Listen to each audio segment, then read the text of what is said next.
Hi, this is Kat with Beadaholique, and in this video I'm going to show you how to make a strung bracelet with Czech glass flower beads.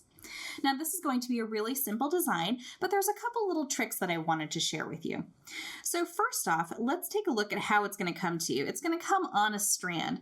Now a lot of people do ask, can I just leave it on the strand it comes with? You can. I don't recommend it because this is just kind of a little cotton sort of strand, and you have no idea how long it's been here and what the slack is, so it's actually already kind of coming off in my hand, so it's a little fuzzy. But I just wanted to show you how they're going to kind of lay. And over here I have one of those beads on a head pin, so just to see where it's drilled, I wanted you to be able to kind of see that nice and up close there. So that's how they're drilled. They're drilled kind of through the bottom, and I have, of course, my little beads here ready to go. And this is a beautiful bead mix, so I think it's just really pretty just to kind of string it up and make a bracelet out of it. So I have a couple of crimp tubes, I have some crimp covers, I have a closed jump ring, and I have a lobster clasp. I'm going to be using some beading wire here. And I have my flush cutters and my crimping pliers ready to go.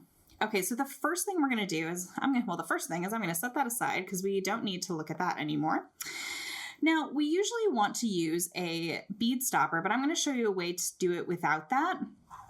So I'm going to go ahead and kind of get a little more wire off of my spool here. And the way I'm going to avoid that is I'm actually going to start one end with the clasp attached. So I'm going to go ahead and take one of those crimp tubes, and I'm going to take that lobster clasp, string it on, and then I'm going to take this wire and I'm going to go back through that crimp tube. And I want to make sure that I have enough to kind of hold with my fingers, because I want to just hold it back there. And you can kind of see how I'm holding this with my hands. Maybe it's silly, but it works for me. And I'm going to come in with my crimping pliers, and I'm going to set that crimp tube right in that first little notch there. So you can just see that on the side there. So it's in that first notch. So what we're going to do is we are going to crimp. And you can see it kind of form a little V. And then I'm going to remove my pliers. And what I'm going to do is I'm just going to kind of rotate that 90 degrees so that that little V is sort of facing away from me. And then I'm going to come in and set that into the next little notch there. And I'm going to crimp it closed. So they're going to kind of crimp on each other. So you start off with that V, you turn it, and then you crimp it. Okay. So now that's what we have there. And before we move on from that, I'm going to add a little crimp cover, and it looks like a little Pac-Man, so you can just kind of get it over your crimp. Again, just kind of holding it with your fingers. And I like to come in using those Xuron 4-in-1s because the end is like a little chain nose plier. And all I'm doing is I'm just crimping it around, and you can kind of come from a couple different angles here. Because the idea is we want it to come together so we don't see that seam anymore. We want it to look like a nice little bead on the end, just like so. All right, beautiful. So now we can come in and we can grab our ruler here. And I want to make about a 7-inch bracelet. So what I'm going to do is sort of measure out to 7 inches here. And I'm going to need a couple extra inches. So I'm going to go all the way to about 11 inches or so. And that's where I'm going to trim off my wire. So now I have that ready to go. So now this is going to act as our bead stopper, so we don't need that anymore. Perfect. All right, let's start adding up those beads here. You can go in any pattern you like. There are about 4 different colors, so you can create a pattern if you want with this mix, or you can just kind of wing it. I'm going to add a couple here. Here we go. All right, now as I scooch these down to this side, I have that tail still, and that tail is actually going to fit through a couple of these beads here, just because I like to keep it nice and secure when I'm up to the edge of that little bead. So I'm going to string through probably just at least 2.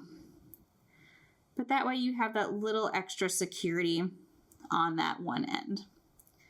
So now you can just come in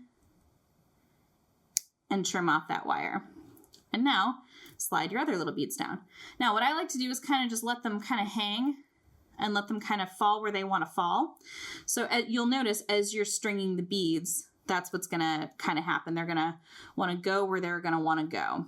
All right, so I'm going to keep stringing up my beads here in random order. I'm just trying not to put two of the same color next to each other, so that's just my sort of method if you are curious. All right, and again, just kind of dropping them down. And you can kind of just wiggle them with your fingers because they're going to want to sit every which way. So just kind of make sure that they're taut, but they're not too tight because we don't want to make them too tight. And I'm going to show you why in just a moment. Okay, so I have the right amount of beads that I think I want here. So I'm going to measure it again. So I'm going to bring my finger all the way to my 7 inches over here. And you can see that I have just a little bit of space, and that's going to be perfect because that's going to help me with the rest of my clasp. So you can see that it's going to be about 7 inches.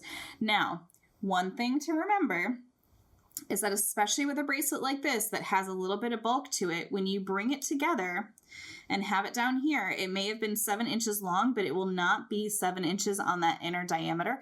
It will be closer to about 6.5. So make sure that you are measuring appropriately. So if you need to add more beads, please go ahead and do that now.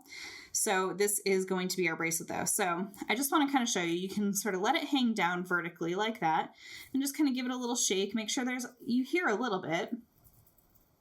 But that means that they're a little bit loose, and that's what you want. So if you want to adjust anything, do so now. You don't want anything to be too tight because again, when we bring it all together here, there we go. Bring it all together, you can hold it with your finger.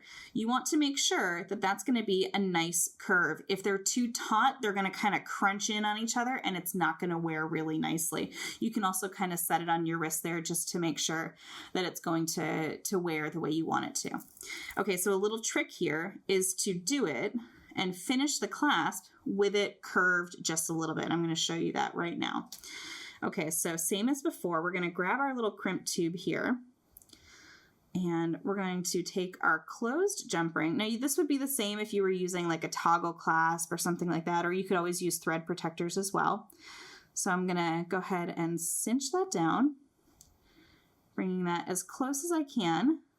But before, remember, we're gonna try to go through those last couple of beads. So I'm gonna sneak that wire in. And this is why you want a little extra wire on the end, is to try to just sneak it through a bead or two.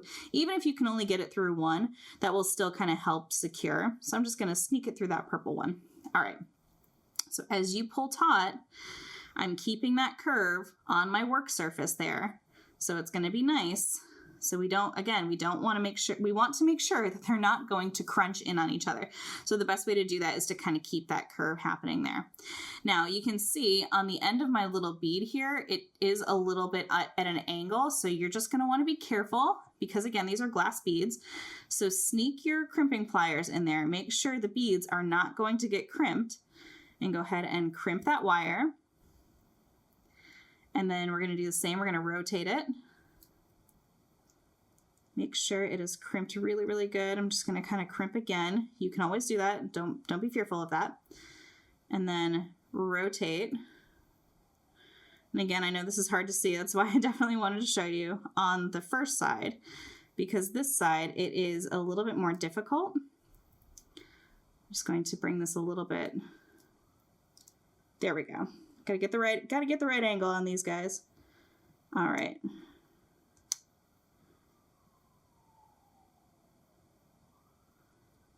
There we go. So now I have my V crimp rotated.